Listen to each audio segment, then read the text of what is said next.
Israel has killing at least 45 people in Rafah. 45 people were killed in the southern Gaza city of Rafah. Hi guys, అందరూ ఎలా ఉన్నారు? గత కొన్ని గంటలుగా చాలా మంది అయితే రాఫా, ఐజ్ ఆన్ రాఫా అని చెప్పి మనకి ఇన్స్టాగ్రామ్ లో ఒక స్టేటస్ అయితే పెడుతున్నారు. సో చాలా మందికి అసలు ఎందుకు పెడుతున్నారు ఏంటని కూడా అర్థం కావట్లేదు. ఇది ఇట్లాగా జనాలందరూ ఎందుకు స్టేటస్ పెడుతున్నారు? ఒక చిన్న కామన్ మ్యాన్ లెవెల్ నుంచి ఒక పెద్ద సెలబ్రిటీ వరకు అందరూ ఐజ్ ఆన్ రాఫా అని చెప్పి భయంకరంగా పెడుతున్నారు స్టేటస్ లో అయితే. కొంతమంది అయితే నాకు మెసేజ్ కూడా చేస్తున్నారు, బ్రో అసలు ఏంటి రాఫా అనేది, అసలు ఎందుకు అందరూ స్టేటస్ పెడుతున్నారు అని కూడా నన్ను అయితే అడుగుతున్నారు. దీనికి ఒక పెద్ద కారణం అయితే జరిగిందనమాట. అదేంటో మనం ఈ వీడియోలో తెలుసుకుందాం డీటెయిల్డ్ గా. నేను మెయిన్ గా ఈ వీడియో ఎందుకు చేస్తున్నాను అంటే, నాకు వచ్చిన మెసేజ్ లో రాఫా అంటే ఏంటి బ్రో, అదొక ఈవెంట్ అనేది నన్ను అడగడం జరిగింది. నాకే చాలా బాధ అనిపించింది అనమాట. అందుకని ఈ విషయాన్ని అట్లీస్ట్ మనకు తెలిసిన వాళ్ళకన్నా షేర్ చేద్దాం అన్నట్టు నేను ఈ వీడియోని అయితే చేస్తున్నాను.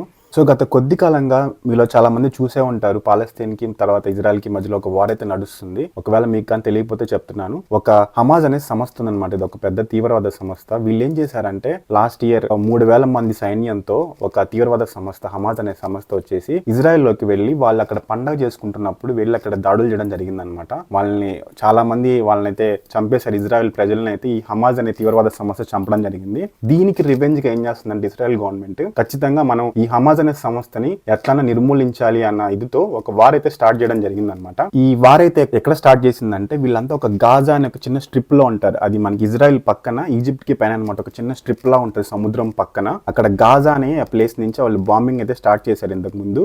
చాలా మందిని చంపడం జరిగింది అక్కడ. దాంట్లో ఏంటంటే ఈ హమాజ్ అనే తీవ్రవాద సంస్థ ఏం చేస్తుందంటే, వెళ్ళి అక్కడ ఉండే ప్రజలతో కలిసిపోయింది. గాజాలో ఉండే ప్రజలతో కలిసిపోయి వాళ్ళతో బతకడం స్టార్ట్ చేసింది అనమాట. సో వీళ్ళకి ఏం చేయాలో తెలియక అందరి మీద అటాక్ అయితే స్టార్ట్ చేస్తున్నారు ఇజ్రాయెల్ వాళ్ళు. అటాక్ చేసి కిందకి మిడిల్ లోకి వచ్చారనమాట. గాజా అనే స్ట్రిప్ లోని మొత్తం గాజాలో ఇంత ముందు చాలా దారుణంగా అయితే బాంబింగ్ చేశారు. దాని తర్వాత అక్కడ నుంచి ఉండే ప్రజలు ఒక చిన్న మిడిల్ పార్ట్ లోకి వచ్చారు. అక్కడ వాళ్ళు టెంట్లు వేసుకొని బతుకుతున్నారు. సో పైన మొత్తం క్లియర్ చేసిన తర్వాత వీళ్ళు ఏం చేస్తారంటే, నెక్స్ట్ మిడిల్ లోకి వచ్చారు. వచ్చిన తర్వాత వీళ్ళు చెప్పడం జరిగింది అనమాట, ఎవరైతే ప్రజలు ఉన్నారో వీళ్ళు ఖచ్చితంగా రాఫాకి అయితే వెళ్ళిపోండి, మేము తిరిగి ఇక్కడ దాడి చేయబోతున్నాం మిడిల్ పార్ట్ లో కూడా. సో ఖచ్చితంగా మీరు ఎవరైతే అక్కడ ఉండొద్దు, మేము ఓన్లీ హమాజ్ మీద దాడి చేస్తాం. సో మిగతా ప్రజలందరూ తిరిగి కిందకి వెళ్ళిపోండి అని చెప్పడం జరిగింది అనమాట. కింద వచ్చిన ప్లేస్ వచ్చేసి దాని పేరు రాఫా అనమాట. సో దానికంటే ఇంకా కిందకి వెళ్ళడం కుదరదు అనమాట. ఎందుకంటే కిందకి వెళ్తే ఇంక ఈజిప్ట్ అనమాట. ఈజిప్ట్ లో పెద్ద ఫెన్సింగ్, ఎలక్ట్రిక్ ఫెన్సింగ్ తీసేసి పెద్ద గోడలు కట్టడం జరిగింది అనమాట. రాఫా దగ్గర మొత్తం అందరూ స్టాప్ అయిపోయి ఎప్పటి నుంచో ఒక టెంట్లు వేసుకొని బతుకుతున్నారు అక్కడైతే జనాలంతా. సో ఇంతకు ముందు ఎప్పుడైతే వీళ్ళు హమాజ్ అనే సంస్థ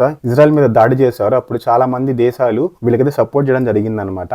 వాళ్ళు కూడా, ఫర్ ఎగ్జాంపుల్ అమెరికా కూడా మేము సపోర్ట్ చేస్తాం ఇజ్రాయెల్ కి అని చెప్పి ఇజ్రాయెల్ కి ఆయుధాలు ఇవ్వడం కూడా జరిగింది. ఇప్పుడు అమెరికా ఏం చెప్పిందంటే, ఎవరు కూడా రాఫాలోకి అడుగు పెట్టడానికి వీలు లేదు, ఎందుకంటే అక్కడ తప్పితే ఇంకెక్కడ ఉండడానికి ప్రజలకి ఇంకా ప్లేసే లేదు. రాఫా ఒకటే చివరి ప్లేస్ అనమాట ఆ మొత్తం గాజా స్ట్రిప్ లో. సో అక్కడ కానీ దాడి చేస్తే చాలా మంది చనిపోతారు సివిలియన్స్ అని చెప్పేసి ఎవరు కూడా దాడి చేయొద్దు. ఒకవేళ దాడి చేసిందంటే ఇజ్రాయెల్ మేము ఎవరికి సపోర్ట్ చేయమని చెప్పడం కూడా జరిగింది అమెరికా.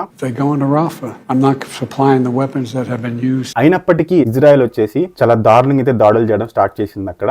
ఎట్లా అంటే, ఇంకా చిన్న పిల్లలు టెంట్లు వేసుకోంటే అర్ధరాత్రి పడుకున్నప్పుడు అక్కడైతే బాంబింగ్ చేశారు దారుణంగా. మొత్తం టెంట్లన్నీ కాలిపోయి చాలా మంది చిన్న పిల్లలు చనిపోవడం జరిగింది అనమాట.